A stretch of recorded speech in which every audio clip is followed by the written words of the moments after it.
ಕೊಡ್ತೀನಿ ನಾನು. ಇದು ಕೂತ್ಕೊಂಡು ಮಾತಾಡೋ ಸಮಯ ಅಲ್ಲ, ಎದ್ದು ನಿಂತು ಮಾತಾಡೋ ಸಮಯ. ಇದು ಜೋಗುಳದ ಸಮಯವಲ್ಲ, ಇದು ಜಾಗಟೆಯ ಸಮಯ. ಹಿಂದೂಗಳನ್ನ ಎಚ್ಚರಿಸುವುದಕ್ಕಾಗಿ ನಾವೆಲ್ಲ ಸ್ವಾಮೀಜಿಗಳು ಎದ್ದು ನಿಂತು ಮಾತಾಡಬಹುದು. ತುಂಬಾ ಒಳ್ಳೆಯದು. ಯಾಕೊಂದೆಂದು ತುಷಾರಹಾರ ಧವಲ, ಯಾ ಶುಭ್ರ ವಸ್ತ್ರಾನ್ವಿತ, ಯಾ ವೀಣಾವರ ದಂಡ ಮಂಡಿತಕರ, ಯಾ ಸ್ವೇದ ಪದ್ಮಾಸನ, ಯಾ ಬ್ರಹ್ಮಾಚ್ಯುತ ಶಂಕರ ಪ್ರಭೃತಿಭಿಃ ದೇವೈಃ ಸದಾ ಪೂಜಿತಾ ಸದಾ ವಂದಿತಾ, ಸಾ ಮಾಂ ಪಾತು ಸರಸ್ವತಿ ಭಗವತಿ ನಿಶ್ರೇಷ ಜಾಡ್ಯಾಪಹ. ಮಾತಾಡಬೇಡಿ, ಯಾರು ಮಾತಾಡಬೇಡಿ, ಕೀಪ್ ಕ್ವೈಟ್, ಶಾಂತಾಹ ಭವಂತು ಅಂತ ಹೇಳ್ತಾ ಇದ್ದೀನಿ. ಸ್ವಾಮೀಜಿಗಳನ್ನು ಮುಖ್ಯವಾಗಿ ಕರೆಸೋದು ಉದ್ದೇಶ, ನಾವು ಹೇಳಿದರೆ ಜನಗಳು ತುಂಬ ಶ್ರದ್ಧೆಯಿಂದ ಕೇಳ್ತಾರೆ, ನಾವು ಹೇಳಿದ್ದು ಅವ್ರ ಮೇಲೆ ಪರಿಣಾಮ ಬೀರ್ತದೆ ಅನ್ನುವಂಥ ಉದ್ದೇಶದಿಂದ ನಮ್ಮನ್ನು ಕರೆಸ್ತಾ ಇರೋದು. ನಿಮಗೆಲ್ಲ ಗೊತ್ತಿದೆ ಒಂದು ಗಾದೆ ಮಾತು, ಶಂಖದಿಂದ ಬಂದದ್ದು ತೀರ್ಥ. ನಾವು ಶಂಖ, ನಾವೇನು ಹೇಳ್ತೀವೋ ಅದು ನಿಮಗೆ ತೀರ್ಥ. ಅದಕ್ಕೋಸ್ಕರ ಕಾರ್ಯಕರ್ತರು, ಪ್ರಾಯೋಜಕರು ಸ್ವಲ್ಪ ಕಡಿಮೆ, ತಮ್ಮನ್ನು ಕಡಿಮೆ ಮಾಡಿಕೊಂಡು, ಸಂಕ್ಷಿಪ್ತೀಕರಿಸಿಕೊಂಡು, ಸಮರೈಸ್ ಮಾಡಿಕೊಂಡು ನಮ್ಮಂಥವರಿಗೆ ಹೇಳಬೇಕು. ಯಾಕಂದ್ರೆ ನಾನು ನಿನ್ನೆ ಬೆಂಗಳೂರು ಕೋರಮಂಗಲಕ್ಕೂ ಹೋಗಿದ್ದೆ. ಆಮೇಲೆ ಏನಾಗ್ತದೆ, ಸಮಯದ ಅಭಾವ ಆದಮೇಲೆ ನಾವೇನು ಹೇಳಲಿಕ್ಕೆ ಆಗೋದಿಲ್ಲ. ಈ ಸ್ವಾಮಿಗಳಾಗೋದಂದ್ರೆ ಭಾಳ ಕಷ್ಟ. ಇವಾಗ ನಮಗೆ ಸಾನ್ನಿಧ್ಯ ಅಂತ ಕೊಟ್ಟಿರ್ತಾರೆ, ಎಲ್ಲರೂ ಮಾತಾಡಿ ಜನ ಉಳಿದ್ರೆ ಮಾತ್ರ ನಾವು ಮಾತಾಡಬೇಕು, ಉಳಿದ್ರೆ ಜನ ಉಳಿದಿದ್ರೆ ನಾವು ಮಾತಾಡಬೇಕು. ಅಂಥ ಪರಿಸ್ಥಿತಿ ಇದೆ. ಅದಕ್ಕೆ ಜನ ತುಂಬ ಚಾರ್ಜ್ ಆಗಿರುವಾಗ ನೋಡಿ, ನಾವು ಇನ್ನೊಂದು ಅರ್ಧ ಗಂಟೆ ಬಿಟ್ಟರೆ ನೀವೆಲ್ಲ ಅಲ್ಲಲ್ಲಲ್ಲಲ್ಲ ಎದ್ದೆದ್ದು ಹೋಗ್ತೀರ. ಮೊಬೈಲ್ ಇದ್ದಂಗೆ ಚಾರ್ಜ್ ಕಡಿಮೆ ಆಗ್ತಾ ಆಗ್ತಾ ಆಗ್ತಾ ಆಗ್ತಾ ಹೋಗ್ತದೆ, ಮತ್ತೆ ರೀಚಾರ್ಜ್ ಮಾಡಬೇಕು. ಇನ್ನೊಂದು 10 ನಿಮಿಷ ಇದೇ ನಡೀತು, 15 ನಿಮಿಷ ನಡೀತು ಅಂದರೆ ಎಲ್ಲರೂ ಎದ್ದು ಹೋಗ್ತಾರೆ. ಆಮೇಲೆ ನಾವೇನು ಮಾತಾಡೋದು, ಗಂಟೆ ಬಾರಿಸೋದು. ಭಾಳ ಸಂತೋಷ, ಮಾದನಾಯಕನಹಳ್ಳಿ ಜನಗಳು ಇಷ್ಟೊಂದು ಅದ್ಭುತವಾಗಿ ಸಂಘಟನೆ ಮಾಡಿದ್ದೀರಾ. ಈ ಕಾರ್ಯಕ್ರಮ ಇಷ್ಟೊಂದು ಸೊಗಸಾಗಿ ಸುಂದರವಾಗಿ ನಡೀಬೇಕಂದ್ರೆ ನಿಮ್ಮ ಶ್ರಮ ಇದೆ. ನಾವೇನೋ ವೇದಿಕೆ ಮೇಲೆ ಬಂದಿದ್ದೀವಿ ತುಂಬ ಗೌರವದಿಂದ, ಆಚಾರ್ಯ ದೇವೋಭವ, ಆಚಾರ್ಯ ದೇವೋಭವ ಅಂತ ತುಂಬ ಭಕ್ತಿಯಿಂದ ನಮ್ಮನ್ನು ಸ್ವಾಗತಿಸಿ, ನಮ್ಮ ಸೌಮ್ಯನಾಥ ಸ್ವಾಮೀಜಿಗಳನ್ನು ವೇದಿಕೆ ಮೇಲೆ ಕೂಡಿಸಿದ್ದೀರ. ಅದು ನಮಗೆ ನೀವು ಕೊಡುವಂಥ ಭಕ್ತಿ ಗೌರವ. ಆದರೆ ಇದ್ರ ಹಿಂದೆ ನೀವು ಸುಮಾರು ತಿಂಗಳಿಂದ ಪರಿಶ್ರಮ ಪಟ್ಟು ಇದೆಲ್ಲ ಸಿದ್ಧಪಡಿಸಿ ಭಾಳ ಶ್ರಮ ವಹಿಸಿದ್ದೀರ. ಆ ಎಲ್ಲ ಶ್ರಮ ವಹಿಸಿದಂಥ ಕಾರ್ಯಕರ್ತರಿಗೆ, ಪ್ರಾಯೋಜಕರಿಗೆ ನಾನು ಮೊಟ್ಟ ಮೊದಲನೇದಾಗಿ ಶುಭಾಶಯಗಳು ಹೇಳ್ತಾ ಇದ್ದೀನಿ. ನಾವೆಲ್ಲ ಒಂದು, ನಾವೆಲ್ಲ ಹಿಂದೂ, ನಾವೆಲ್ಲ ಹಿಂದೂ, ನಾವೆಲ್ಲ ಒಂದು, ನಾವೆಲ್ಲ ಹಿಂದೂ, ನಾವೆಲ್ಲ ಒಂದು. ಇನ್ನೊಂದು ಸೇರಿಸಿ ಇನ್ನೊಂದು ಪ್ಲಸ್ ಮಾಡಿ ನಾನು ಹೇಳ್ತೀನಿ, ನಾವೆಲ್ಲ ಬಂಧು. ನಾವೆಲ್ಲ ಹಿಂದೂ, ನಾವೆಲ್ಲ ಬಂಧು, ನಾವೆಲ್ಲ ಬಂಧು, ನಾವೆಲ್ಲ ಬಂಧು, ನಾವೆಲ್ಲ ಒಂದು. 3 ಈಗ 2 ಹೇಳ್ತಾ ಇದ್ರು, ಇನ್ನೊಂದು ನಾನು ಹಿರೇಮಠ ಸ್ವಾಮೀಜಿ ಪ್ಲಸ್ ಮಾಡಿದ್ದೀನಿ. ಇನ್ನೊಂದು ಹೇಳ್ಬೋದು, ನಾವೆಲ್ಲ ಸಿಂಧು. ಸಿಂಧು, ಸಿಂಧು, ಅಸಿಂಧು ಅಂತ ಪದಗಳಿವೆ. ಸಿಂಧು ಅಂದರೆ ಒಳ್ಳೆಯದು, ಇಟ್ ಇಸ್ ಓಕೆ ಅಂತ. ಅಸಿಂಧು ಅಂದರೆ ಕೆಟ್ಟದ್ದು, ಒಳ್ಳೆಯದಲ್ಲ ಅಂತ. ಸಿಂಧು ಸಂಸ್ಕೃತಿ, ಅಸಿಂಧು, ಇದು ಅಸಿಂಧು ಆಗಿದೆ ಅಂದರೆ ಇದು ಔಟ್ಡೇಟೆಡ್, ಸರಿ ಇಲ್ಲ. ಅಸಿಂಧು ಇದು ಈ ದಾಖಲೆ ಇದೆಯಲ್ಲ, ಅಸಿಂಧು, ಈ ಡಾಕ್ಯುಮೆಂಟ್ ಅಸಿಂಧು. ಸಿಂಧು ಅಂದರೆ ಇಟ್ ಇಸ್ ಓಕೆ ಅಂತ. ಹಾಗೆ ನಾವೆಲ್ಲ ಹಿಂದೂ, ನಾವೆಲ್ಲ ಒಂದು, ನಾವೆಲ್ಲ ಬಂಧು, ನಾವೆಲ್ಲ ಹಿಂದೂ, ನಾವೆಲ್ಲ ಒಂದು, ನಾವೆಲ್ಲ ಸಿಂಧು. ನಮ್ಮ ಸಂಸ್ಕೃತಿಯನ್ನ, ನಮ್ಮ ಭಾರತದ ಬಗ್ಗೆ ನಮಗಿರ್ತಕ್ಕಂಥ ಪ್ರೀತಿಯನ್ನ ಯಾರೂ ಕ್ವೆಶ್ಚನ್ ಮಾಡೋ ಹಾಗಿಲ್ಲ. ನೋಬಡಿ ಕ್ವೆಶ್ಚನ್ಸ್, ಯಾರು ಕ್ವೆಶ್ಚನ್. ನಮ್ಮ ದೇಶ ಪ್ರೀತಿ, ನಮ್ಮ ರಾಷ್ಟ್ರ ಪ್ರೀತಿ ಅದು ಪ್ರಶ್ನಾತೀತ. ಅದಕ್ಕೋಸ್ಕರ ನಾವೆಲ್ಲ ಸಿಂಧು, ನಾವೆಲ್ಲ ಹಿಂದೂ, ನಾವೆಲ್ಲ ಬಂಧು, ನಾವೆಲ್ಲ ಸಿಂಧು, ನಾವೆಲ್ಲ ಒಂದು. ಇನ್ನೊಂದು ಸ್ಲೋಗನ್ ಹೇಳಲಿಕ್ಕೆ ಇಷ್ಟಪಡ್ತೇನೆ, ನಿಮ್ಗೆ ಗೊತ್ತಿದೆ, ಜೈ ಜವಾನ್, ಜೈ ಕಿಸಾನ್. ಇನ್ನೊಂದು ಪ್ಲಸ್ ಮಾಡಬೇಕಾಗಿದೆ, ಜೈ ಜವಾನ್. ಇದನ್ನು ಯಾರು ಹೇಳಿದ್ದು? ಲಾಲ್ ಬಹದ್ದೂರ್ ಶಾಸ್ತ್ರಿಗಳು ಹೇಳಿದ್ದು. ಒಂದು, ಈ ರೈತ ನಮಗಾಗಿ ನೇಗಿಲ ಹಿಡಿದು ಉಳುವಂತಹ ಯೋಗಿ, ನೇಗಿಲ ಯೋಗಿ ಅಂತ ಕರೆದಿದ್ದಾರೆ. ರಾಷ್ಟ್ರಕವಿ ಕುವೆಂಪುರವರು ಅವನನ್ನ ರೈತನನ್ನ ರೈತ ಅಂತ ಕರೆದಿಲ್ಲ, ನೇಗಿಲ ಯೋಗಿ ಅಂತ ಕರೀತಾರೆ. ನೇಗಿಲ ಹಿಡಿದು ಉಳುವ ಯೋಗಿಯ ನೋಡಲ್ಲಿ ಅನ್ನುವಂಥ ಮಾತು, ಅದು ನಮ್ಮ ರೈತ ಗೀತೆ. ನನಗೆ ಮೊನ್ನೆ ಒಬ್ಬರು ಕೇಳ್ತಾ ಇದ್ರು, ಕರ್ನಾಟಕದ ಜನಗಳು ನೀವು ರೈತರಿಗೆ ಏನು ಗೌರವ ಕೊಡ್ತಿದ್ದೀರಂತ. ಬೇರೆ ರಾಜ್ಯದಲ್ಲಿ ರೈತರಿಗೆ ಗೌರವ ಕೊಟ್ಟಾರೋ ಇಲ್ವೋ ಗೊತ್ತಿಲ್ಲ, ನಮ್ಮ ಕರ್ನಾಟಕದಲ್ಲಿ ನಾವು ರೈತನಿಗೆ ಗೌರವ ಕೊಟ್ಟಿದ್ದೇವೆ. ರೈತ ಗೀತೆಯನ್ನ ನಾಡಗೀತೆ ಅಂತ ನಾವು ಭಾವಿಸ್ತೀವಿ.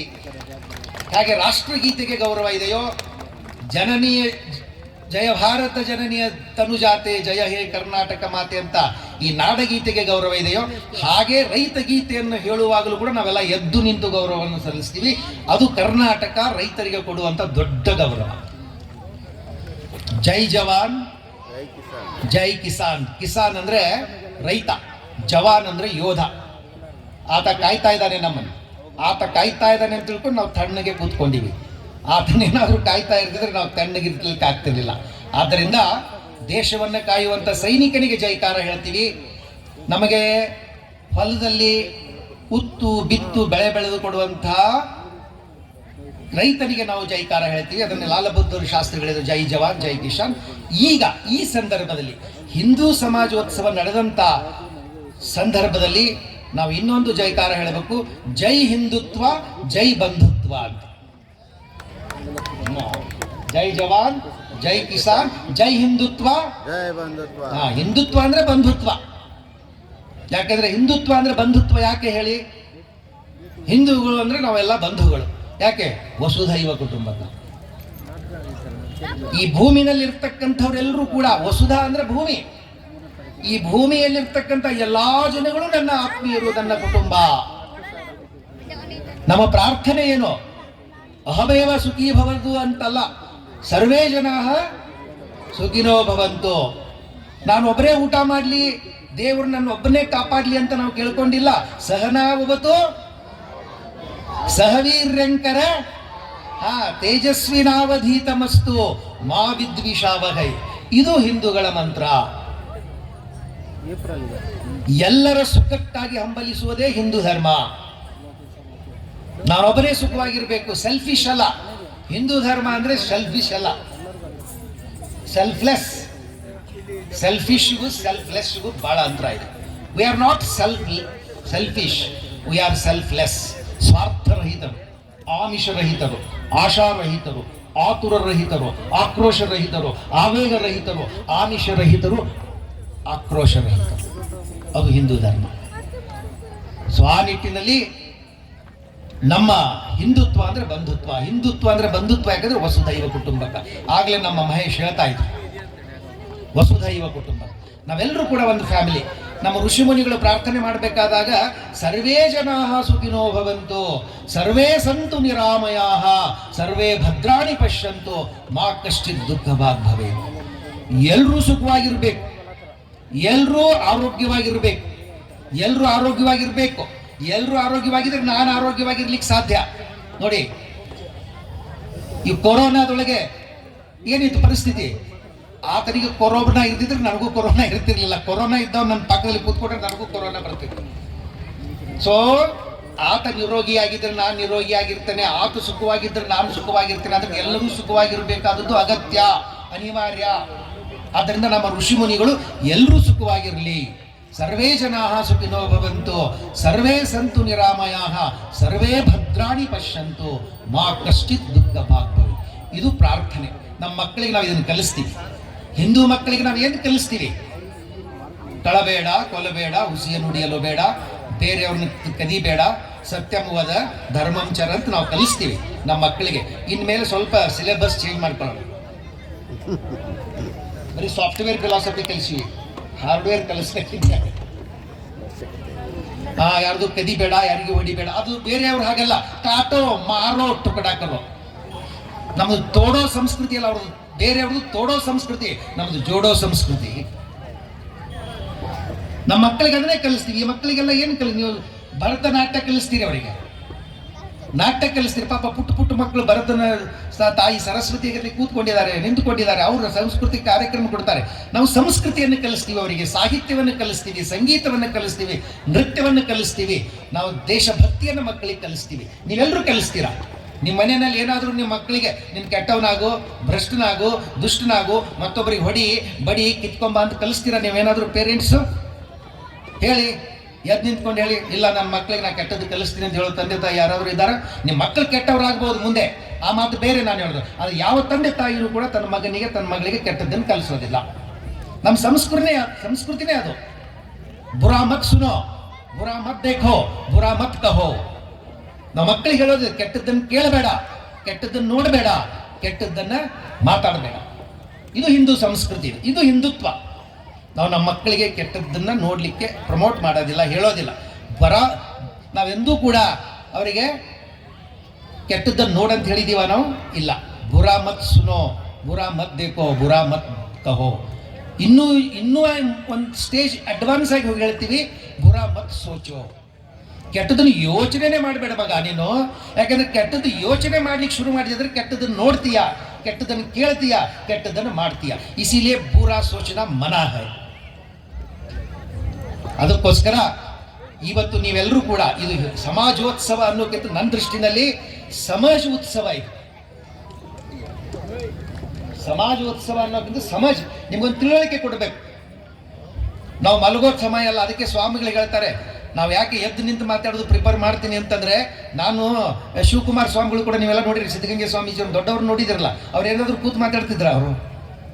ಅವ್ರು ಎದ್ದೇ ನಿಂತು ಮಾತಾಡೋದು, ಅವ್ರು ಎದ್ದು ನಿಂತೇ ಮಾತಾಡ್ತಾ ಇದ್ರು. ಯಾಕಂದರೆ ಒಂದು ವಚನ ಇದೆ, ನಾವು ಮಲ್ಕೊಂಡು ಪ್ರಾರ್ಥನೆ ಮಾಡಿದರೆ ದೇವರು ಕೂತ್ಕೊಂಡು ಕೇಳ್ತಾನಂತೆ. ನೀವು ಮಲ್ಕೊಂಡು ಪ್ರಾರ್ಥನೆ ಮಾಡಿದರೆ ದೇವರು ಕೂತ್ಕೊಂಡು ಕೇಳ್ತಾನಂತೆ.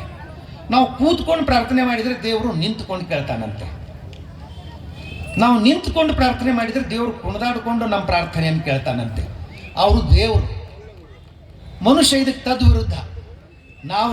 ನಾವು ಕುಣಿದಾಡಿಕೊಂಡು ನಾವು ಆಶೀರ್ವಚನೆ ಮಾಡಿದರೆ ನೀವು ನಿಂತ್ಕೊಂಡು ಕೇಳ್ತೀರಾ. ನಾವು ನಿಂತ್ಕೊಂಡು ಆಶೀರ್ವಚನೆ ಮಾಡಿದರೆ ನೀವು ಕುಂತ್ಕೊಂಡು ಕೇಳ್ತೀರಾ. ನಾವು ಕುಂತ್ಕೊಂಡು ಆಶೀರ್ವಚನೆ ಕೇಳಿದ್ರೆ ನೀವು ಮಕ್ಕೊಂಡು ಬಿಡ್ತೀರಾ.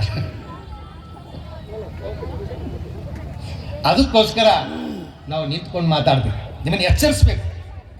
ನೀವು ಹೇಳೋದಕ್ಕಿಂತ ಮುಂಚೆ ನಾವು ಹೇಳಬೇಕು. ನೀವೆಲ್ಲ ಪಾಪ ಹಿಂದೂಗಳು, ಅಯ್ಯೋ ಪಾಪ ನಮಗೆಲ್ಲ ಕಲಿಸ್ಬಿಟ್ಟಿದ್ದಾರೆ ತಂದೆ ತಾಯಿ. ಅಯ್ಯೋ ಪಾಪ, ನಾವು ಅಯ್ಯೋ ಪಾಪಿಗಳೆಲ್ಲ.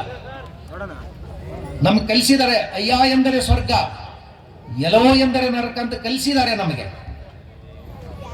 ನಾವೆಲ್ಲ ಅಯ್ಯೋ ಪಾಪ, ಇರ್ಲಿ ಬಿಡು, ಹೋಗ್ಲಿ ಬಿಡು. ಹಿಂದೂಗಳಲ್ಲಿ ಒಂದು ಕೆಟ್ಟ ಗುಣ ಏನು ಅಂದ್ರೆ ಜಾನೇದು ಜೀನೇದು.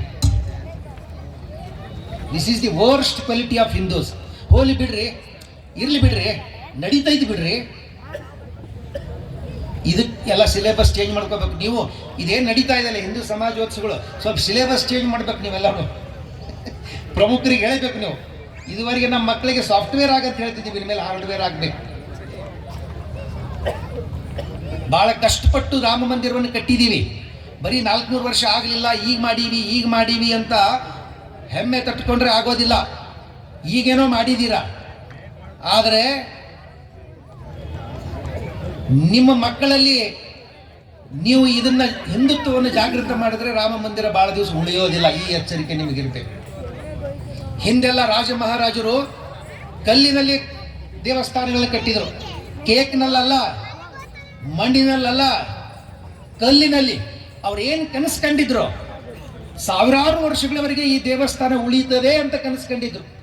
ಆ ಚಂದ್ರ ಅರ್ಕ ಅಂದ್ರೆ ಆ ಚಂದ್ರ ಅರ್ಕ ಅಂದ್ರೆ ಸೂರ್ಯ ಚಂದ್ರವರೆಗೆ ಇರುವವರೆಗೂ ಕೂಡ ನಾವು ಕಟ್ಟಿದಂಥ ದೇವಸ್ಥಾನಗಳು ಉಳಿತವೆ ಅಂದ್ಕೊಂಡಿದ್ರು.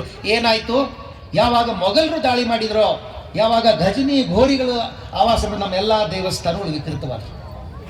ಕಲ್ಲುಗಳು ಒಡೆದು ಹಾಕಿದ್ರು. ಅಜಂತ ಎಲ್ಲೋರಕ್ಕೆ ಹೋಗಿ ಅಲ್ಲಿ ಭಗ್ನ ಕೃತಿಗಳನ್ನು ನೋಡ್ತೀವಿ. ಅಯ್ಯೋ ಅಂತದ್ದು ಜೀವ ಹಿಂಡುತ್ತದೆ, ಕಣ್ಣೀರು ಬರ್ತದೆ. ಏನಂದುಕೊಂಡಿದ್ರು ಅವರು? ಆ ಚಂದ್ರವಾರಕ್ಕಾಗಿ ಉಳಿತದೆ ಅಂತ. ಆದ್ರೆ ಏನಾಯ್ತು ಪರಿಸ್ಥಿತಿ? ಯಾಕೆ? ನಾವು ದುರ್ಬಲರಾಗಿದ್ದೀವಿ. ಒಂದು ಮಾತನ್ನು ನೀವು ತಿಳ್ಕೊಳ್ಬೇಕು, ಮಾದನಾಯಕನಹಳ್ಳಿ ಜನ, ನಾವು ದುರ್ಬಲರಾದ್ರೆ ನಮ್ಮ ದೇವರು ದುರ್ಬಲರಾಗ್ತಾನೆ, ನಾವು ಸಬಲರಾದ್ರೆ ನಮ್ಮ ದೇವರು ಸಬಲನಾಗ್ತಾನೆ. ಅವ್ರು ಹೇಳ್ತಾರೆ, ನಾವು ಎದ್ರೆ ಹೇಳ್ತಾರೆ, ನಾವು ಮಲಗಿಸಿದ್ರೆ ಮಲಗ್ತಾರೆ ಅಂತ ಹೇಳ್ತಾರೆ ಮಹೇಶ್.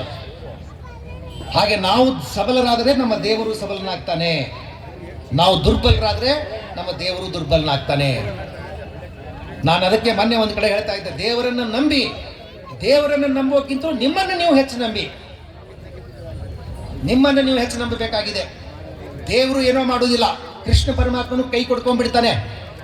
ಭಗವದ್ಗೀತೆ 4ನೇ ಅಧ್ಯಾಯದಲ್ಲಿ ಹೇಳ್ತಾನೆ ಅವನು, ಯದಾ ಯದಾ ಹಿ ಧರ್ಮಸ್ಯ ಗ್ಲಾನಿರ್ಭವತಿ ಭಾರತ ಅಭ್ಯುತ್ಥಾನಮಧರ್ಮಸ್ಯ ತದಾತ್ಮಾನಂ ಸೃಜಾಮ್ಯಗಂ ಪರಿತ್ರಾಣಾಯ ಸಾಧೂನಾಂ ವಿನಾಶಾಯ ಚ ದುಷ್ಕೃತಾಂ ಸಂಭವಾಮಿ ಯುಗೆ ಯುಗೆ ಧರ್ಮ ಸಂಸ್ಥಾಪನಾರ್ಥಾಯ ಅಂತ ಹೇಳ್ತಾನೆ. ಅವನಿಗೆ ಗೊತ್ತಾಗ್ತದೆ, ರಿಸ್ಕ್ ಗೊತ್ತಾಗ್ತದೆ. ಓ, ನಾನೇನಾದರೂ ಹೀಗೆ ಹೇಳಿದ್ರೆ ಇವ್ರು ನನ್ನ ಕೊರಳಿಗೆ ಬಂದ್ಬಿಡ್ತಾರೆ. ನೀವು ಈಜಾಡುವಾಗ ಯಾರು ಬಚಾವ್ ಮಾಡ್ಬೇಕಂತ ಹೋಗ್ತೀರಾ, ಅವಾಗ ಅವ್ರು ಬಚಾವ್ ಮಾಡ್ಬೇಕಾಗಿ ಹೋದಾಗ ಏನು ಮಾಡ್ತೀರಾ ನೀವು? ಅವ್ನು ನೀರು ಈಜ್ಲಿಕ್ಕೆ ಬರ್ಲಾರ್ದವ್ ಏನು ಮಾಡ್ತಾನೆ? ನಿಮ್ಮ ಕೊರಳಿಗೆ ಬಿದ್ದುಬಿಡ್ತಾನೆ. ಈಜ್ ಬರಬೇಕು, ಮುಳುಗ್ತಿರೋನ್ನ ನೀವು ಎಚ್ಚರಿಸ್ಬೇಕು ಅಂತ ಅವನು ಎತ್ತಬೇಕಂತ ಹೋದಾಗ ಅವ್ನು ಏನು ಮಾಡ್ತಾನೆ? ನಿಮ್ಮ ಕೊರಳಿಗೆ ಬಿದ್ದು ಬಿಡ್ತಾನೆ. ಅವಾಗ ನೀವು ಬಚಾವ್ ಆಗಬೇಕು, ಅವನಿಗೂ ಬಚಾವ್ ಮಾಡಬೇಕು. ಅದಕ್ಕೆ ಕೃಷ್ಣನಿಗೆ ಗೊತ್ತಾಯಿತು, ಐ ಡಿಡ್ ಎ ಮಿಸ್ಟೇಕ್. ನಾನು ಇವ್ರನ್ನ ಉದ್ಧಾರ ಮಾಡ್ತೀನಿ, ಧರ್ಮದ ಗ್ಲಾನಿ ಆದಾಗ ನಾನೇ ಬರ್ತೀನಿ, ನಾನೇ ರಿಪೇರಿ ಮಾಡ್ತೀನಿ ಅಂತ ತಿಳ್ಕೊಂಡು ನಾನು ಹೇಳಬಾರ್ದು, ನಾನು ನನ್ನ ತಪ್ಪನ್ನು ತಿದ್ದುಕೋಬೇಕು ಅಂತ ಕೃಷ್ಣನಿಗೆ ಗೊತ್ತಾಯ್ತು. ಯಾಕಂದ್ರೆ ಪರಾವಲಂಬಿ ಆಗ್ತಾರೆ, ಆತ್ಮನಿರ್ಭರರಾಗೋದಿಲ್ಲ, ಸ್ವಾಭಿಮಾನಿಗಳಾಗೋದಿಲ್ಲ. ಎಲ್ಲದಕ್ಕೂ ದೇವರೇ ಬರ್ತಾನೆ, ಅವನೇ ರಿಪೇರಿ ಮಾಡ್ತಾನೆ, ಅವನೇ ಬರ್ತಾನೆ, ಅವನೇ ಪಂಕ್ಚರ್ ಹಾಕ್ತಾನೆ, ಪಂಕ್ಚರ್ ಮಾಡ್ಕೊಳ್ಳೋದು ಇವರು, ನಾನು ಪಂಕ್ಚರ್ ಹಾಕ್ಬೇಕೇನು ಅಂತ ಗೊತ್ತಾಯ್ತು ಅವನಿಗೆ. ಅದಕ್ಕೆ ಅವನು ತಿದ್ದುಕೊಳ್ತಾನೆ, ತನ್ನನ್ನೇ ತಾನು ಅಪ್ಡೇಟ್ ಮಾಡ್ಕೊಳ್ತಾನೆ. ಮಾಡ್ಕೊಂಡ್ಬಿಟ್ಟು ಹೇಳ್ತಾನೆ, ಆತ್ಮನಾ ಉದ್ಧರೇತ್ ಆತ್ಮಾನಂ ನಾತ್ಮಾನಂ ಅವಸಾದಯೇತ್ ಅಂತ. ನಿನ್ನನ್ನು ನೀನೇ ಉದ್ಧರಿಸಿಕೊಳ್ಬೇಕು. ನಿನ್ನ ಉದ್ಧಾರ ನಿನ್ನಿಂದಲೇ ಸಾಧ್ಯ. ನೀನೇ ನಿನ್ನ ವೈರಿ, ನೀನೇ ನಿನ್ನ ಮಿತ್ರ. ಅದಕ್ಕೆ ನಿನ್ನನ್ನು ನೀನು ಎಚ್ಚರಿಸಿಕೋ. ಅದಕ್ಕೋಸ್ಕರ ಯಾರೋ ಬಂದು ನಮ್ಮನ್ನು ಕಾಪಾಡ್ತಾರೆ, ಯಾರೋ ಬಂದು ನಮಗೆ ರಕ್ಷಣೆ ಕೊಡ್ತಾರೆ ಅಂತ ಅನ್ನೋದು ತಪ್ಪು. ನಮ್ಮ ರಕ್ಷಣೆಯನ್ನು ನಾವೇ ಮಾಡಿಕೊಳ್ಬೇಕು. ಪ್ರತಿಯೊಬ್ಬ ಹಿಂದೂ ತನ್ನ ರಕ್ಷಣೆಗಾಗಿ ತಾನೇ ನಿಂತುಕೊಳ್ಬೇಕು. ನಿಮ್ಮನ್ನು ನೀವು ಮಾರಿಕೊಳ್ಬೇಡಿ, ಸೋಲ್ಡ್ ಔಟ್ ಆಗಬೇಡಿ, ನೀವು ದುರ್ಬಲರಾಗಬೇಡಿ, ಗ್ಯಾರಂಟಿಗಳಿಗೆ ಮಾರು ಹೋಗಬೇಡಿ. ಒಂದು ಹೋಟೆಲ್ ಮುಂದೆ ಒಂದು ಬೋರ್ಡ್ ಹಾಕಿದ್ರು, ಏನು ಕೇಳಿಸ್ಕೊಳ್ಳಿ ಅಲ್ಲ, ಹೋಟೆಲ್ ಮುಂದೆ ಬೋರ್ಡ್ ಹಾಕಿದ್ರು, ಏನು ಅಂತ, ಬನ್ನಿ ಒಳ್ಳೆ ಬಿಸಿ ಬಿಸಿ ಊಟ ರೆಡಿ ಇದೆ, ಯಥೇಚ್ಛವಾಗಿ ಊಟ ಮಾಡಿ, ಬಿಲ್ ನೀವು ಕೊಡೋದು ಬೇಡ ಎಂತ ಒಳ್ಳೆ ಆಫರ್ ಇದೆ. ಬನ್ನಿ ಯಥೇಚ್ಛವಾಗಿ ಊಟ ಮಾಡಿ, ಬಿಲ್ ನೀವು ಕೊಡೋದು ಬೇಡ, ನೀವು ಊಟ ಮಾಡಿ ಹೋಗಿ, ನಿಮ್ಮ ಮೊಮ್ಮಗನ ಕಡೆಯಿಂದ ಬಿಲ್ ಇಸ್ಕೊಳ್ತೇವೆ, ನಿಮ್ಮ ಮೊಮ್ಮಗನ ಕಡೆಯಿಂದ ಬಿಲ್ ಇಸ್ಕೊಳ್ತೇವೆ, ನೀವು ಕೊಡೋದು ಬೇಡ ಅಂತ. ಅವಾಗ ಒಬ್ಬ ಗಿರಾಕಿ ನೋಡ್ದ, ಒಳ್ಳೆ ಒಳ್ಳೆ ಆಫರ್ ಇದು ಅಂತ ಒಳಗೆ ಹೋಟೆಲ್ನಾಗ ಹೋದ, ಏನೇನು ಹೊಸದಿದೆ ಎಲ್ಲವೂ ತಿಂದ, ಹೊರಗೆ ಬರ್ತಾ ಇದ್ದ. ಹೋಟೆಲ್ ಮಾಲೀಕ ಬಿಲ್ ಕೊಟ್ಟ, ತಗೊಳ್ಳಿ ಎಷ್ಟಾಗಿತ್ತು? 1500 ರೂಪಾಯಿ ಬಿಲ್. ಅವಾಗ ಇವನಂದ, ಬೋರ್ಡ್ ತೋರಿಸ್ದ, ನನ್ನ ಮೊಮ್ಮಗನ ಕಡೆಯಿಂದ ಬಿಲ್ ಇಸ್ಕೊಳ್ಳಿ, ನಾನೇ ಕೊಡಬೇಕು ಅಂತ. ಅವಾಗ ಅವ್ರು ಹೇಳಿದ್ರು ಮಾಲೀಕರು, ಇದು ನಿಂದಲ್ಲ ಬಿಲ್ಲು, ನಿಮ್ಮ ತಾತಂದು. ನಿನ್ನ ಬಿಲ್ಲನ್ನು ನಿನ್ನ ಮೊಮ್ಮಗನ ಕಡೆಯಿಂದ ಇಸ್ಕೊಳ್ತೀವಿ, ಅದಕ್ಕೆ ನಿನ್ನ ತಾತ ತಿಂದು ಹೋಗಿರೋ ಬಿಲ್ ಇದು, ಅದನ್ನ ನೀನು ಕೊಟ್ಟು ಹೋಗಬೇಕಾಗ್ತದೆ. ನಿಮ್ದೆಲ್ಲ ಗ್ಯಾರಂಟಿ ಸುಖ ಹಂಗೆ ಗೊತ್ತಾಯ್ತಲ್ಲ ನಿಮಗೆ, ಗ್ಯಾರಂಟಿ ಅಂತ ಹೋಗಿದ್ರಲ್ಲ, ಹಿಂಗೆ ಕೊಟ್ಟರು ಹಿಂಗೆ ಇಸ್ಕೊಳ್ತಾ ಇದ್ರು. ಅದಕ್ಕೋಸ್ಕರ ಹಿಂದೂ ಯಾವತ್ತೂ ತನ್ನನ್ನು ತಾನು ಮಾರಿಕೊಳ್ಳಬಾರ್ದು. ಹಿಂದೂ ಕೂಡ ನಮ್ಮ ಇತಿಹಾಸವನ್ನು ಗಮನಿಸಿದಾಗ ನಮ್ಮಲ್ಲಿ ಬೇರೆಯವರು ನಮ್ಮ ಮೇಲೆ ಆಕ್ರಮಣ ಮಾಡಿದ್ರಂತಲ್ಲ, ನಮ್ಮಲ್ಲೇ ನಾವು ಬೇರೆಯವ್ರು ಬರಲಿಕ್ಕೆ ಅವಕಾಶ ಮಾಡಿಕೊಡ್ತೀವಿ. ನಮ್ಮ ಶತ್ರುಗಳು ನಾವೇ ಆದೀವಿ. ಅವತ್ತು ಪೃಥ್ವಿರಾಜ್ ಕುಮಾರ್ ಹೋಗಾಗ ಅಲ್ಲಿ ಜಯಚಂದ್ರನಂತವ್ನು ಅಲ್ಲೇ ಹುಟ್ಕೊಂಡ, ನಾವೇ ಬಾಗಿಲು ತೆಗೆದೀವಿ. ನಮ್ಮ ಮನೆಗೆ ಕೊಳ್ಳೆ ಹೊಡಿಲಿಕ್ಕೆ ಹೊರಗಿನಿಂದ ಬಂದು ಬಾಗಿಲ ತೆಗೆದಿಲ್ಲ ಯಾರು, ನಾವೇ ಬಾಗಿಲ ತೆಗೆದು ಒಳಗೆ ಬಿಟ್ಕೊಂಡಿವಿ. ಈ ಕಾರಣದಿಂದಾಗಿ ಭಾರತ ದುರ್ಬಲವಾಗ್ತಾ ಬಂತು. ಅದಕ್ಕೋಸ್ಕರ ಇಲ್ಲಿವರೆಗೆ ಏನಾದರೂ ಆಗಲಿ, ಇನ್ನು ಮುಂದಾದರೂ ಕೂಡ ನೀವೆಲ್ಲ ಎಚ್ಚೆತ್ಕೊಳ್ಬೇಕು. ಇಂಥ ಮಕ್ಕಳ ತಲೆಗೆ ಬರೀ ಮೊಬೈಲ್ ಕೊಟ್ಕೊಂಡು ಕೂತ್ಕೋಬೇಡಿ. ಆ ಕ್ಲಿಪ್ಸ್ ರೀಲ್ಸ್ ಮಾಡ್ತಾ ಇದ್ದೀರಿ, ಹೆಣ್ಮಕ್ಳೆಲ್ಲ ರೀಲ್ಸ್ ಮಾಡ್ಕೊಳ್ತಾ ಇದ್ದೀರಿ, ರೀಲ್ಸ್ ನೋಡ್ತಾ ಇದ್ದೀರಿ, ಮಾಡದಿದ್ರು ನೋಡ್ತಾ ಇದ್ದೀರಿ, ಒಳ್ಳೆ ಮಾರ್ಕೆಟ್ ಕಟ್ಟಿಕೊಡ್ತಾ ಇದ್ದೀರಿ ಅವರಿಗೆ. ಇದು ಅಲ್ಲ, ನೀವು ತಾಯಂದ್ರು ಹೀಗಾದ್ರೆ ತಪ್ಪಾಗುತ್ತೆ. ಅದು ತಾಯಂದ್ರು ನೀವು ಮೊಬೈಲ್ ನೋಡ್ಕೊತ ಕೊಟ್ರೆ ಯಾವ ಶಿವಾಜಿನೂ ನಿಮ್ಮ ಹೊಟ್ಟೆಯಿಂದ ಹುಟ್ಟೋದಿಲ್ಲ.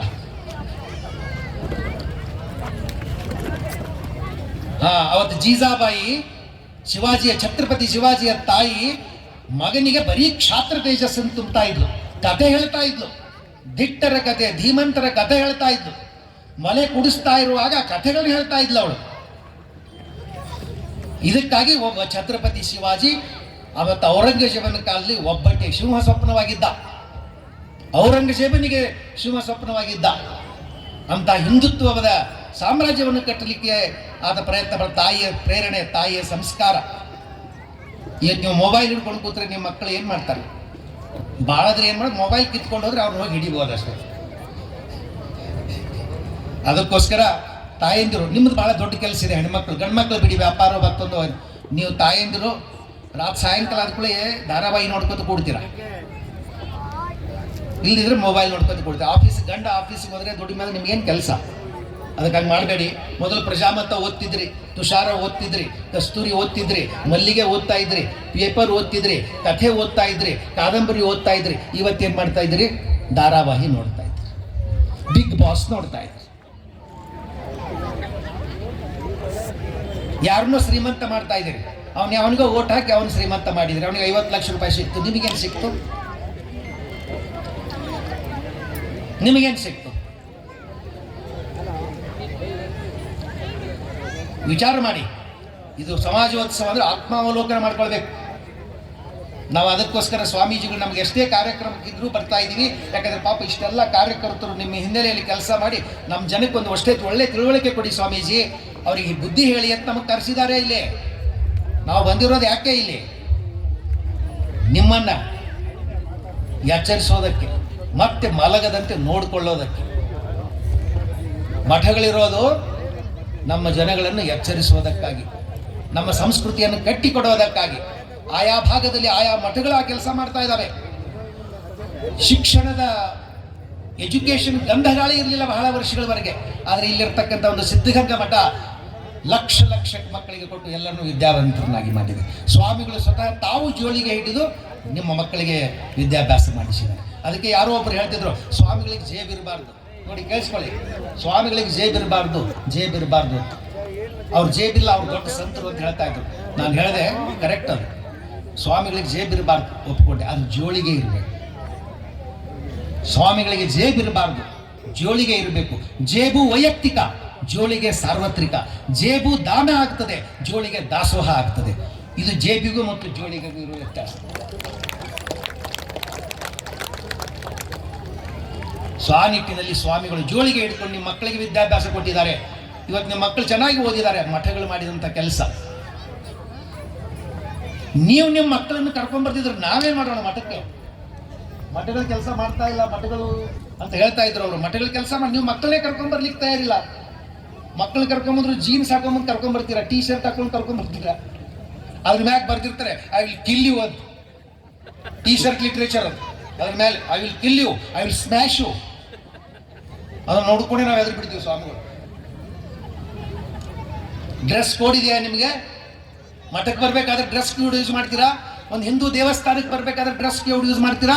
ಅವ್ರು ನೋಡಿ ಯಾರನ್ನ ನೀವು ಬೈತಿರಲ್ಲ, ಅವ್ರು ಎಷ್ಟು ಚೆನ್ನಾಗಿ ಡ್ರೆಸ್ ಕೋಡ್ ಕಲಿಸ್ಕೊಡ್ತಾರೆ ಮಕ್ಕಳಿಗೆ. ಕಲಿಸ್ಕೊಡ್ತಾ ಇರಲ್ಲ ಡ್ರೆಸ್ ಕೋಡ್. ನಮಾಜ್ ಮಾಡ್ಬೇಕಾದ್ರೆ ಹಿಂಗೆ ಹೋಗ್ಬೇಕು, ಹಿಂಗೆ ಇರ್ಬೇಕು. ಸ್ಕೂಲಿಗೆ ಹೋಗ್ಬೇಕಾದ್ರೂ ಹಂಗೆ ಹೋಗ್ಬೇಕು ಅಂತ ಹೇಳ್ತಾರಂದ್ರೆ ನೀವೇನ್ರಿ? ಎಷ್ಟೊಂದು ಸ್ವಾತಂತ್ರ್ಯ ಕೊಡ್ತೀರಾ? So liberal. You Hindus are so liberal. ಆಗಬಾರ್ದು. ಇನ್ನು ಮೇಲೆ ಏನ್ ಹೇಳಿದ್ದಾರೆ? ಮನೆಯ ಮೊದಲ, ತಾಯಿಯೇ ಮೊದಲ. ಮರ್ತು ಬಿಟ್ಟಿದ್ರೇನ್ರಿ? ಇದು ಮರ್ತು ಬಿಟ್ಟಿರಿ ಇದನ್ನ. ಈಗೇನ್ರಿ ಮನೆಯ ಮೊದಲ ಪಾಠಶಾಲೆ ಅನ್ನಿಸ್ತದೇನ್ರಿ? ಅನ್ನಿಸ್ತ ಶಾನ್ಬಾಗ್ರೆ? ಮನೆಯ ಮೊದಲ ಪಾಠಶಾಲೆ ಅನ್ನಿಸ್ತದ? ಇಲ್ಲ. ಮನೆಯ ಮೊದಲ ಧಾರಾವಾಹಿ ಮನೆ ಅನಿಸಿದೆ. 6 ಗಂಟೆಯಿಂದ ಶುರು, 10 ಗಂಟೆವರೆಗೆ ಕ್ರೈಮ್ ಏನು ಸೀರಿಯಲ್ ನೋಡಿ. ಎಲ್ಲಿದೆ ಮನೆಯ ಮೊದಲ ಪಾಠಶಾಲೆ? ತಾಯಿಯೇ ತಾನೇ ಮೊದಲ ಗುರು. ನಿಮ್ಮ ಮಾತು ಕೇಳೋದಿಲ್ಲ. ನಿಮ್ಮ ಮಕ್ಕಳು ನಿಮ್ಮ ಮಾತು ಕೇಳ್ತಾವ? ಮಕ್ಕಳು ಇಲ್ಲ. ನಮ್ಮ ಮಿಸ್ ಹಂಗೆ ಹೇಳಿಲ್ಲ. ನಮ್ಮ ಮಿಸ್ ಸ್ಕೂಲ್ ಇರ್ತಕ್ಕಂಥ ಮಿಸ್ ಮಾತು ಕೇಳ್ತಾರೆ. ನೀವು ಮಿಸ್ಟೇಕ್ ಮಾಡ್ಕೊಂಡು ಕೂತಿದ್ದಿಲ್ಲ. So you should be aware of it. ಉತ್ತಿಷ್ಠತ ಜಾಗೃತ ಪ್ರಾಪ್ಯವರಾನ್ಯ ಬೋಧತ ಅಂತ ಸ್ವಾಮಿ ವಿವೇಕಾನಂದರು ಅವತ್ತು ಹೇಳಿದರು ಅಂತಲ್ಲ, ಇವತ್ತೆಲ್ಲ ನಾವು ಹೇಳಬೇಕಾಗಿದೆ. ಜವಾಬ್ದಾರಿಯನ್ನ, ಹಿಂದುತ್ವದ ಏಕೀಕರಣವನ್ನ, ಹಿಂದುತ್ವದ ಧ್ರುವೀಕರಣವನ್ನ, ಹಿಂದುತ್ವದ ಘನೀಕರಣವನ್ನ ಒಬ್ಬರೇ ಹೆಗಲಿಗೆ ಕಟ್ಟಬಾರದು. ನಾವೆಲ್ಲರೂ ಇವತ್ತು ವಿವೇಕಾನಂದರಾಗಬೇಕು, ನಾವೆಲ್ಲರೂ ಜನರನ್ನ ಎಚ್ಚರಿಸಬೇಕು, ನಾವೆಲ್ಲರೂ ಗಂಟೆಯಾಗಬೇಕು, ನಾವೆಲ್ಲರೂ ಜಾಗಟಿಗಳಾಗಬೇಕು, ನಾವೆಲ್ಲ ನಗಾರಿಗಳಾಗಬೇಕು, ನಾವೆಲ್ಲ ದುಂದುವಿಗಳಾಗಬೇಕು, ನಾವೆಲ್ಲ ಡಮರುಗ ಆಗಬೇಕು, ನಾವೆಲ್ಲ ಆಂಬ್ಯುಲೆನ್ಸ್ ಸೈಲೆನ್ಸರ್ ಆಗಬೇಕು, ಸೈರನ್ ಆಗಬೇಕು. ಹಾಗೆ ಮಾಡಿದಾಗ ಮಾತ್ರ ಹೇಳ್ತೀರಾ ನೀವು ಒಳ್ಳೆಯವರು. ನಾನು ತುಂಬ ಹೇಳ್ತೇನೆ, ನೀವು ತುಂಬ ಒಳ್ಳೆಯವರು, ಆದರೆ ತುಂಬ ಒಳ್ಳೆಯವರಾಗಿ ಇರಬೇಡಿ ಇನ್ನು ಮುಂದೆ. This is my message to you. ತುಂಬ ಒಳ್ಳೆಯವರು. ಯಾಕಂದ್ರೆ ಅತಿ ಒಳ್ಳೆಯವರಾದ್ರೆ ಅದು ಕೆಟ್ಟದ್ದೇ. ಅತಿ ಸರ್ವತ್ರ ವರ್ಜಯತ್ ಅಂತ ಒಂದು ಸಂಸ್ಕೃತ ಸುಭಾಷಿತ ಹೇಳ್ತದೆ. ಒಂದು ಸಂಸ್ಕೃತ ಸುಭಾಷಿತ ಏನು, ಅತಿರೂಪಾತ್ ಹೃತ ಸೀತಾ, ಅತಿಗರ್ವಾದ ರಾವಣೋ ಹತಃ, ಅತಿದಾನಾದ್ ಬಲಿರ್ಬದ್ಧ, ತಸ್ಮಾತ್ ಅತಿ ಸರ್ವತ್ರ ವರ್ಜಯೇತ್ ಅಂತ. ಸೀತೆ ಚೆನ್ನಾಗಿದ್ಲು, ಚೆನ್ನಾಗಿರೋದು ತಪ್ಪೇನ್ರಿ? ಒಬ್ಬ ಹೆಣ್ಮೇಲೆ ಚಲುವೆಯಾಗಿರೋದು ತಪ್ಪ? ಭಾಳ ಆಯ್ತು ಅದು, ಅದಕ್ಕೆ ಎತ್ಕೊಂಡು ಹೋಗ್ಬಿಟ್ಟ. ದಾನ ಮಾಡೋದೇನಾದ್ರೂ ತಪ್ಪ? ದಾನ ಮಾಡೋದು ತಪ್ಪಲ್ಲ. ಆದ್ರೆ ಏನ್ ಮಾಡಿದ್ರು, ದಾನ ಮಾಡ್ಲಿಕ್ಕೆ ಅಂತ ಕವಚ ಕುಂಡಲನೆ ಕಿತ್ಕೊಂಡ್ಬಿಟ್ರು. ಯಾರದು?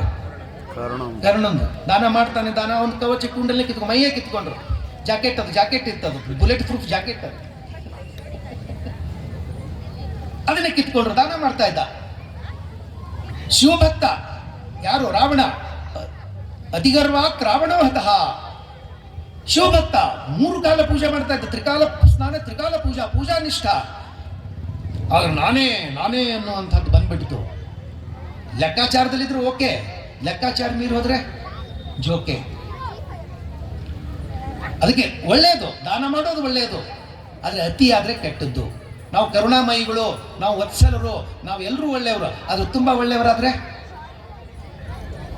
ಡ್ಯಾಮೇಜ್ ಆಗ್ತೀರ. ಅದಕ್ಕೆ ನಿಮ್ಮನ್ನು ನೀವು ಮ್ಯಾನೇಜ್ ಮಾಡ್ಕೋಬೇಕು, ನೀವು ಡ್ಯಾಮೇಜ್ ಆಗಬಾರ್ದು. ಅದಕ್ಕೆ ಕೃಷ್ಣ ಪರಮಾತ್ಮ ಬಹಳ ಬುದ್ಧಿವಂತ, ಅವನು diplomat. Krishna was A diplomat. So ಅವನು ಹೇಳ್ತಾನೆ, ಆತ್ಮನ ಉದ್ಧರೇತ ಆತ್ಮಾನಂ. ಪ್ರತಿಯೊಬ್ಬ ಹಿಂದೂ ತನ್ನ ಎದೆ ಮೇಲೆ ಕೈ ಇಟ್ಕೊಂಡು ಹೇಳಬೇಕು, ನಾನು ಹಿಂದೂ, ನಾನು ಒಂದು.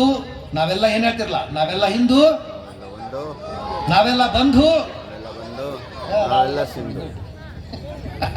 ನಾವೆಲ್ಲ ಎದೆ ಮೇಲೆ ಕೈ ಇಟ್ಕೊಂಡು ಹೇಳಿ, ಇನ್ಮೇಲೆ ನಾವು ಮಲಗೋದಿಲ್ಲ, ನಮ್ಮ ದೇವ್ರನ್ನೂ ಮಲಗಿಸೋದಿಲ್ಲ ಅಂದಮೇಲೆ ಎಚ್ಚರಿಸುವ ಅವಶ್ಯಕತೆಯೂ ಇಲ್ಲ, ಸುಪ್ರಭಾತ ಹೇಳೋ ಅವಶ್ಯಕತೆ ಇಲ್ಲ. ಅದಕ್ಕೆ ನೀವೆಲ್ಲ ಜಾಗೃತರಾಗಿ ಹೇಳಿ. ಇವತ್ತು ಸಾವಿರಾರು ಕಡೆ ಈ ಕಾರ್ಯಕ್ರಮ, ನಮ್ಮ ಮನೆಗೆ ಪಾಪ ಕಾರ್ಯಕರ್ತರು, ಸಾವಿರಾರು ಕಾರ್ಯಕರ್ತರುಗಳು ಮನೆಗೆ ಹೋಗಿ ನಿಮ್ಮನ್ನ ಮೊದಲು ಮನೆ ತಪ್ಪದೆ ಕೈಯೊಡ್ಡಿ ಬೇಡುವಂತೆ ಮಾಡಯ್ಯ. ಅಕ್ಕಮಾದೇವಿ ಹೇಳ್ತಾಳೆ, ಮನೆ ತಪ್ಪದೆ ಕೈಯೊಡ್ಡಿ ಬೇಡುವಂತೆ ಮಾಡಯ್ಯ, ಬೇಡಿದಡೆ ಇಕ್ಕದಂತೆ ಮಾಡಯ್ಯ, ಇಕ್ಕಿದಡೆ ನೆಲಕ್ಕೆ ಬೀಳುವಂತೆ ಮಾಡಯ್ಯ, ನೆಲಕ್ಕೆ ಬಿದ್ದಡೆ ನಾನೆತ್ತಿಕೊಂಬುದಕ್ಕೆ ಮುನ್ನ ಶುನಿ ಎತ್ತಿಕೊಂಬಂತೆ ಮಾಡಯ್ಯ. ಚೆನ್ನ ಮಲ್ಲಿಕಾರ್ಜುನ ಅಂತ ಅಕ್ಕಮಾದೇವಿ ಹೇಳ್ತಾಳೆ. ಸೊ ಆದ್ರಿಂದ ಇವತ್ತು ಮನೆಗೆ ಬಂದು ನಿಮ್ಮನ್ನು ಎಚ್ಚರಿಸ್ತಾ ಇದ್ದಾರೆ. ಅವರು ಕೊಡುವಂತಹ ಎಚ್ಚರಿಕೆ ಮಾತುಗಳಿಗೆ ಕಿವಿಯಾಗಿ ಸಂಘಟಿತರಾಗಿ ನೋಡಿ. ನಮ್ಮಲ್ಲಿ ದೇವರು ಬಹಳ ಇರಬಹುದು, ಅದರ ಮೂಲ ಒಂದೇ, ಏಕಂ ಸತ್ ವಿಪರ ಬಹುದಾವದಂತೆ. ನಮ್ಮ ಅನುಕೂಲತೆಗಾಗಿ ನಾವು ಬಹಳ ದೇವ್ರನ್ನ ಮಾಡ್ಕೊಂಡಿವಿ. ನಮಗೂ ದೇವ್ರು ಒಬ್ಬನೇ, ಹಂಗೇನು ದೇವ್ರು ಭಾಳ ಇಲ್ಲ. 23 ದೇವರು, 33 ಕೋಟಿ ದೇವತೆ, ಅದೇನಿಲ್ಲ. ಅದು ಅನುಕೂಲತೆಗಾಗಿ. ನಿಮ್ಮ ಮನೆಯಲ್ಲಿ ಒಂದು ಇದು ಯಾರ ಮನೆ ಅಂತ ಕೇಳ್ತೀವಿ, ಇದು ಇವ್ರ ಮನೆಯಪ್ಪ ಅಂತ ಹೇಳ್ತೀವಿ. ಮನೆ ಒಳಗೆ ಹೋದ್ಮೇಲೆ ಹೇಳ್ತೀರಾ, ಇದು ನಮ್ಮ ಬಾತ್ರೂಮು, ಇದು ನಮ್ಮ ಬೆಡ್ರೂಮು, ಇದು ನಮ್ಮ ಕಿಚನ್ನು, ಇದು ಡ್ರಾಯಿಂಗ್ ರೂಮು. ಒಳಗೆ ಹೋದ್ಮೇಲೆ ಹೊರಗೆ ಮನೆ ಒಂದೇ. ಹಾಗೆ ನಮ್ಮ ದೇವತೆಗಳು ಭಾಳ ಇಲ್ಲ, ಒಂದೇ ಇರೋದೇ. ಬೇರೆ ಹೆಸರಿಂದ ಕರಿತೀವಿ ನಾವು ಅಷ್ಟೇ. ನಿಮ್ಮ ಮನೆಯೊಳಗೆ ಒಂದು ಮಗ ಇರ್ತಾನೆ, ತಂದೆ ಒಂದು ಹೆಸರಿಂದ ಕರಿತಾನೆ, ಮಗಳು ಒಂದು ಹೆಸರು ಕರಿತೀವಿ. ಪಿಂಕಿ, ಚಿಂಟಿ, ಮುಂಟಿ ಏನೋ ಕರಿತಿರ್ಲಿ. ಇವೆಲ್ಲ ನಿಮ್ಮ ಅನುಕೂಲಕ್ಕೆ ಕರೆದಿರ್ತೀರಿ. ಬ್ರೋ ಅಂತೀರಿ. ಬ್ರೋ ಅಂದ್ರೆ ಏನು? ಬ್ರದರ್ ಅಂತ ಅರ್ಥ. Hello bro, hi bro. So ನಾನು ಹೇಳೋದು ನಿಮಗೆ, ದೇವರು ಒಬ್ಬನೇ ಹೇಳಿದ್ದಾರೆ, ಏಕಂ ಸತ್ ವಿಪ್ರ ಬಹುದಾ ವದಂತಿ. ಅನುಕೂಲತೆಗಾಗಿ ಇರೋದು ಒಂದೇನೆ.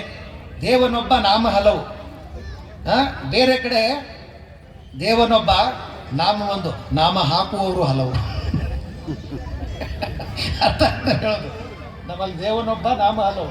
ಬೇರೆ ಕಡೆ ದೇವನೂ ಒಬ್ಬ, ನಾಮನೂ ಒಂದೇ, ಅದು ನಾಮ ಹಾಕುವವರು ಹಲವರು. ಪಾಪ ನಮ್ಮವ್ರು ಯಾರು ನಾಮ ಹಾಕುವುದಿಲ್ಲ. ಸೊ ಆ ನಿಟ್ಟಿನಲ್ಲಿ ಭಾಳ ಸಂತೋಷ. ಜಾಸ್ತಿ ನಾನು ಮಾತಾಡಬಾರ್ದು. ನನ್ನನ್ನು ನಾನೇ ನಮ್ಮ ಶಾನ್ಭಾಗರು ಬಂದು ಕರೆದ್ರು, ಲಕ್ಷ್ಮಣ ರೇಖೆ ಹಾಕೋಬೇಕು, ಲಕ್ಷ್ಮಣ ರೇಖೆ ಹಾಕೊಂಡು ಮಾತಾಡ್ಬೇಕು. ಲಕ್ಷ್ಮಣ ರೇಖೆಯನ್ನು ಉಲ್ಲಂಘಿಸಬಾರ್ದು.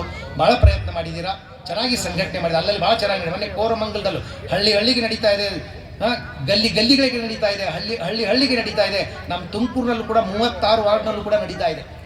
ಚಪ್ಪಾಳೆ ಹೊಡೀರಿ, ಚಪ್ಪಾಳೆ ಹೊಡಿತಾ ಇರ್ಬೇಕು ನೀವು. ಅವಾಗಲೇ ನಿಮಗೆ ಚಪ್ಪಾಳೆ ಹೊಡಿಲಿಕ್ಕೆ ಆಗುವುದಿಲ್ಲ ಎಂಬುದು ಗೊತ್ತಾಗ್ಬಿಟ್ಟು ಒಂದು ಹಾಡನ್ನೇ ಸೃಷ್ಟಿ ಮಾಡಿದ್ದಾರೆ, ಆ ಚಪ್ಪಾಳೆ ಚಪ್ಪಾಳೆ ಅಂತ. ಅಷ್ಟು ದುರ್ಬಲರಾಗಿದ್ದೀರ ನೀವು. ಅದನ್ನ ಹಾಡ ಮಾಡಿದ್ದಾರೆ, ಅವರಿಗೆ ಚಪ್ಪಾಳೆ ಇವರಿಗೆ ಏನೋ ಒಂದು ಚಪ್ಪಾಳೆ ಅಂತ ಹಾಡ. ಅಂದ್ರೆ ಚಪ್ಪಾಳೆ ಹೊಡೆಯದೇ ಇವರಷ್ಟು ದುರ್ಬಲರಾದ್ರೆ ನೀವು ಅದನ್ನು ಕೂಡ ಹಾಡಿ ಚಪ್ಪಾಳೆ ಚಪ್ಪಾಳೆ ಅಂತ ಹೇಳ್ಬೇಕು. ಎಂತ ಕರ್ಮ ಇದೆ. ಸೊ ಭಾಳ ಎಚ್ಚರ ಆಗಬೇಕು ಯುವಕರು. ನೀವು ಭಾಳ ಬುದ್ಧಿವಂತರಿದ್ದಾರೆ. ನಮ್ಮ ಯುವಕರ ಬಗ್ಗೆ ನನಗೆ ಭರವಸೆ ಇದೆ. ನೀವು ಮನಸ್ಸು ಮಾಡಿದರೆ ಅದ್ಭುತವನ್ನು ಮಾಡ್ತೀರಾ. ಅದೇ ವಯಸ್ಸು ಯೌವನದಲ್ಲೇ ಏನಾದರೂ ಮಾಡಬೇಕು, ಆಮೇಲೆ ಏನೂ ಮಾಡಲಿಕ್ಕಾಗಂಗಿಲ್ಲ. ಯೌವನ ಒಂದು ವರ, ಬೋನಸ್. ಇವತ್ತು ಸಾವಿರಾರು ಕಾರ್ಯಕರ್ತರು ಯುವಕರು ಕೆಲಸ ಮಾಡಿದ್ದೀರಾ, ಅದ್ಭುತವಾದಂತಹ ಒಂದು ಸಂಘಟನೆ ಮಾಡಿದ್ದೀರಾ, ಸಮಾಜವನ್ನು ಕಟ್ಟುವಂಥ ಕೆಲಸ ಮಾಡ್ತಾ ಇದ್ದೀರಾ. ನಿಮಗೆಲ್ಲರಿಗೂ ಕೂಡ ನಾನು ಹೃತ್ಪೂರ್ವಕವಾಗಿ ಅಭಿನಂದನೆ ಹೇಳ್ತೀನಿ. ಆ ಭಾರತ ಮಾತೆಯ ಆಶೀರ್ವಾದ ನಮ್ಮ ಮೇಲಿರಬೇಕು. ಆಗಲೇ ಮಹೇಶ್ ಹೇಳ್ತಾ ಇದ್ರು, ನಮ್ಮ ಭಾರತ ಭೂಮಿ ಜನ್ಮಭೂಮಿಯನ್ನು ನಾವು ಪ್ರೀತಿಸಬೇಕು. ಅವನು ಆಫರ್ ಕೊಡ್ತಾನೆ ವಿಭೀಷಣ ರಾಮನಿಗೆ, ನೀನು ಇಲ್ಲೇ ಇದ್ದು ಬಿಡು ಅಂತ ಆಫರ್ ಕೊಡ್ತಾನೆ. ರಾವಣ ಹೋಗಿಬಿಟ್ಟ, ನಾನು ನಿನ್ನ ಸೇವಕನಾಗಿರ್ತೀನಿ, ಇಲ್ಲೇ ಇದ್ದು ಬಿಡು ಅಂತ. ಆವಾಗ ರಾಮನಿಗೆ ಆ ಮಾತೃಭೂಮಿಯ ಪ್ರೇಮ ನಾವು ಗಮನಿಸಬೇಕು. ಹೇಳ್ತಾನೆ, ಲಕ್ಷ್ಮಣನು ಹೇಳ್ತಾನೆ, ಒಳ್ಳೆ ಆಫರ್ ಇದು, ಒಪ್ಕೊಂಡ್ಬಿಡೋಣ. ಅವ್ರೇನೋ 14 ವರ್ಷ ಆಯ್ತು, ಮರೆತು ಹೋಗಿರ್ಬೋದು. ಅವ್ರು ಹೇಳಿದ್ರೆ ಕಮ್ಯುನಿಕೇಷನ್ ಇರಲಿಲ್ಲ, ಏನು ಹೇಳಿ ಮಹೇಶ್ ಹೇಳಿಲ್ಲ, ಏನು SMS ಮಾಡೋಂಗಿಲ್ಲ, ಏನು ಮಾಡೋಂಗಿಲ್ಲ, ವಾಟ್ಸಪ್ ಮಾಡೋಂಗಿಲ್ಲ, ಟ್ವೀಟ್ ಮಾಡೋಂಗಿಲ್ಲ. ಅದಕ್ಕೆ ಒಪ್ಕೊಂಡ್ಬಿಡೋಣ. 14 ವರ್ಷ ಎಲ್ಲಿ ಜನ ಏನು ಮರೆತು ಬಿಟ್ಟಿರ್ತಾರೆ, ಸುಮ್ಮನೆ ಇಲ್ಲೇ ಇದ್ಬಿಡೋಣ, ಆರಾಮಿದೆ, 5 ಸ್ಟಾರ್ ಹೋಟೆಲ್ ಇದ್ದಂಗಿದೆ, ಇದ್ಬಿಡೋಣ. ಆವಾಗ ಹೇಳ್ತಾನೆ ರಾಮ, ಅಪಿ ಸ್ವರ್ಣಮಯೀ ಲಂಕಾ ನಮೇ ಲಕ್ಷ್ಮಣ ರೋಚತೆ ಜನನೀ ಜನ್ಮಭೂಮಿಶ್ಚ ಸ್ವರ್ಗಾದಪಿ ಗರೀಯಸಿ ಅನ್ನುವಂಥ ಮಾತು ಹೇಳ್ತಾನೆ. ಚಪ್ಪಳೆ ಹೊಡಿರಿ, ಹೇಳ್ಬೇಕಲ್ಲ. ಸ್ವಾಮಿಗಳು ಇಷ್ಟು ಉತ್ಸಾಹದಿಂದ ಮಾತಾಡುವಾಗ ನೀವು ಹ್ಯಾಂಗೆ ಮಾಡ್ಬೇಕು? ನೀವು ಎದ್ದು ಕುಣಿಬೇಕು. ಯಾಕ್ಚುಲಿ ನನ್ನ ಲೆಕ್ಕದಲ್ಲಿ ಅದಕ್ಕೆ ನಾವು ನಿಂತು ಮಾತಾಡಿದ್ರೆ ನೀವು ಕುಣಿತಾ ಇರಬೇಕು. ಅಪಿ ಸ್ವರ್ಣಮಯಿ ಲಂಕಾ, ಲಕ್ಷ್ಮಣ, ಲಂಕೆ ಚಿನ್ನದಾಗಿರ್ಬೋದು, but I don't like it. ನಮೇ ಲಕ್ಷ್ಮಣ ರೋಚತೆ, ಐ ಡೋಂಟ್ ಲೈಕ್ ಇಟ್. ನನಗೆ ಲೈಕ್ ಆಗ್ತಾ ಇಲ್ಲ. ಯಾಕೆ? ನನಗೆ ಜನನಿ, ನನ್ನ ತಾಯಿ ಭೂಮಿ ಅಯೋಧ್ಯೆ ಹೇಗಿದ್ರು ಸರಿ, ಅವ್ರು ನಮ್ಮನ್ನು ಮರೆತರೂ ಸರಿ, ನಾನು ಅಲ್ಲಿಗೆ ಹೋಗಲೇಬೇಕು. ಅದು ನನಗೆ ಸ್ವರ್ಗಕ್ಕಿಂತ ಶ್ರೇಷ್ಠ ಅನ್ನುವಂಥ ಮಾತನ್ನು ಹೇಳ್ತಾನೆ. ಅದಕ್ಕೆ ಎಲ್ಲ ನಮ್ಮ ಹಿಂದೂ ಬಂಧುಗಳೇ, ನೀವೆಲ್ಲ ನಮ್ಮವರು, ತುಂಬ ಒಳ್ಳೆಯವರು. ಇಷ್ಟೊಂದು ಮಠಮಾನ್ಯಗಳನ್ನು ಸಾಕ್ತಾ ಇದ್ದೀರಾ ನೀವು. ಸ್ವಾಮಿಗಳು ಚೆನ್ನಾಗಿಟ್ಟಿದ್ದೀರಾ. ಇವಾಗ ಮೊದಲು ಸ್ವಾಮಿಗಳಿಗೆ ಅನುಕೂಲ ಇರಲಿಲ್ಲ. ಇವತ್ತು ನಿಮ್ಮೆಲ್ಲರ ಕಾರಣ ನಾವು ಚೆನ್ನಾಗಿದ್ದೀವಿ. ಕಾರ್ನಾಗ ತಿರುಗಾಡಲಾಗಿದ್ದೀವಿ ನಾವು. ಮೊದಲು ಬಸ್ನಾಗ ತಿರುಗಾಡ್ತಿದ್ವಿ ನಾವು. ಸೊ ಪ್ರತಿಯೊಬ್ಬರು ಸ್ವಾಮಿಗಳು ಇವಾಗೆಲ್ಲ ಒಳ್ಳೊಳ್ಳೆ ಕಾರ್ ಇಡ್ತಾರೆ. ಫಾರ್ಚುನರ್ ಕಾರ್ ಇಡ್ತಾ ಇದ್ದಾರೆ, BMW ಕಾರ್ ಇಡ್ತಾರೆ. ಅದಕ್ಕೆಲ್ಲ ಕಾರಣ ಯಾರು? ನೀವು ಒಪ್ಕೊತೀವಿ ನಾವು. ನಮ್ಮ ಸ್ವಾಮಿಗಳು ಚೆನ್ನಾಗಿರ್ಬೇಕು, ನಮ್ಮ ಮಠ ಚೆನ್ನಾಗಿರ್ಬೇಕು, ನಮ್ಮ ಸಂಸ್ಕೃತಿ ಚೆನ್ನಾಗಿರ್ಬೇಕು ಅಂತ ಸ್ವಾಮಿಗಳನ್ನ ನಮಗೆ ಯಾರು? ನೀವೇ. ತ್ವಮೇವ ಮಾತಾ ಚ ಪಿತಾ ತ್ವಮೇವ ಬಂಧುಶ್ಚ ಸಖಾ ತ್ವಮೇವ ವಿದ್ಯಾ ದ್ರವಿಣಂ ತ್ವಮೇವ ಸರ್ವಂ ಮಮ ದೇವ ಅಂತ. ಅದಕ್ಕೋಸ್ಕರ ನೀವೇ ನಮಗೆಲ್ಲ. ನೀವು ಚೆನ್ನಾಗಿಟ್ಟಿದ್ದೀರಾ ಅಂದಮೇಲೆ ಮಠಗಳ ಬಗ್ಗೆ, ದೇವರ ಬಗ್ಗೆ ಇಷ್ಟೊಂದು ದೇವಸ್ಥಾನ ಕಟ್ತಾ ಇದ್ದೀರಾ, ಅಲ್ಲಲ್ಲಿ ದೇವಸ್ಥಾನ ಕಟ್ತಾ ಇದ್ದೀರಾ. ನಿಮ್ಮನ್ನು ನಾವು ಯಾರೂ ಕೂಡ ಅಂಡರ್ ಎಸ್ಟಿಮೇಟ್ ಮಾಡೋಂಗಿಲ್ಲ, ಗೌರವಿಸದೇ ಇರುವಂಗಿಲ್ಲ. ಅದಕ್ಕೆ ನೀವು ನಮ್ಮನ್ನೇ ಹಾಗೆ ಚೆನ್ನಾಗಿ ಕಾಣ್ತಾ ಇದ್ದೀರಾ. ಮುಂಬರುವ ಪೀಳಿಗೆಗೆ ಒಳ್ಳೆ ಪಾಠ ಕಲಿಸಿ, ಅದರಲ್ಲಿ ತಾಯಂದಿರು, ಎಸ್ಪೆಷಲಿ ತಾಯಂದಿರು ನೀವು ಹೆಚ್ಚು ಗಮನ ಕೊಡಿ. ಯಾಕಂದರೆ ಮನೆ ಗೃಹಿಣಿ ಗೃಹ ಮುಚ್ಚತೆ ಅಂತ ಸಂಸ್ಕೃತದಲ್ಲಿ ಮಾತು, ಗೃಹಿಣಿ ಗೃಹ ಮುಚ್ಚತೆ ಅಂತ. ಅದಕ್ಕೋಸ್ಕರ ಆ ನಿಟ್ಟಿನಲ್ಲಿ ನಿಮಗೆ ಈ ವೇದಿಕೆ ಮಾದನಾಯಕನಹಳ್ಳಿಯ ಹಿಂದೂ ಸಮಾಜೋತ್ಸವದ ವೇದಿಕೆಯಿಂದ ನಾನು ಕರೆ ಕೊಡ್ತಾ ಇದ್ದೀನಿ. ಇನ್ಮೇಲೆ ನೀವು ಮಲಗಬಾರ್ದು. ಅಂದರೆ ನಿಮ್ಮ ದೇಹ ಮಲಗಲಿ, ಆದರೆ ನಿಮ್ಮ ಒಳಗಿನ ಆತ್ಮ, ನಿಮ್ಮ ಮತಿ ಅದು ಮಲಗಬಾರ್ದು. ಅದು ಯಾವಾಗಲೂ ಎಚ್ಚರವಾಗಿ ಜಾಗೃತ ಅನ್ನುವಂಥ ಮಾತನ್ನು ಹೇಳ್ತೇನೆ. ಅದ್ರ ಜೊತೆಯಲ್ಲಿ ಕೊನೆಗಾಗಿ ನಮ್ಮ ತಿಮ್ಮರಸಪ್ಪನವರು ಅಷ್ಟು ವಯಸ್ಸಾದರೂ ಕೂಡ ಎಷ್ಟೊಂದು ಉತ್ಸಾಹದಿಂದ ಬಂದು ವೇದಿಕೆ ಮೇಲೆ ಕೂತ್ಕೊಂಡಿದ್ದಾರೆ. ಅವ್ರ ಜನ್ಮದಿನ ಇವತ್ತು ಹುಣ್ಣಿಮೆ. ಚಂದ್ರ ಬಂದು ನೋಡ್ತಾ ಇದ್ದಾನೆ. ಮಾದನಾಯಕನಹಳ್ಳಿ ಇದು ಸಮಾಜೋತ್ಸವ ಚಂದ್ರ ನೋಡಿ, ಪೂರ್ಣಚಂದ್ರ ಬಂದು ನೋಡಿ ನಗ್ತಾ ಇದ್ದಾನೆ ನೋಡಿ. ಅಲ್ಲಿ ಮೇಲೆ ಕಾಣಿಸ್ತಾ ಇದೆಯಾ? ಚಂದ್ರ ಕಾಣಿಸ್ತಾನ? ಏನಾದರೂ ಈಗ ಸ್ವಲ್ಪ ಪಕ್ಕಕ್ಕೆ ಕರೀಲ ನೋಡಿ. ಪೂರ್ಣಚಂದ್ರ, ಪೌರ್ಣಿಮೆ, ಇವತ್ತು ಪೌರ್ಣಿಮೆ, ಬೆಳದಿಂಗಳು.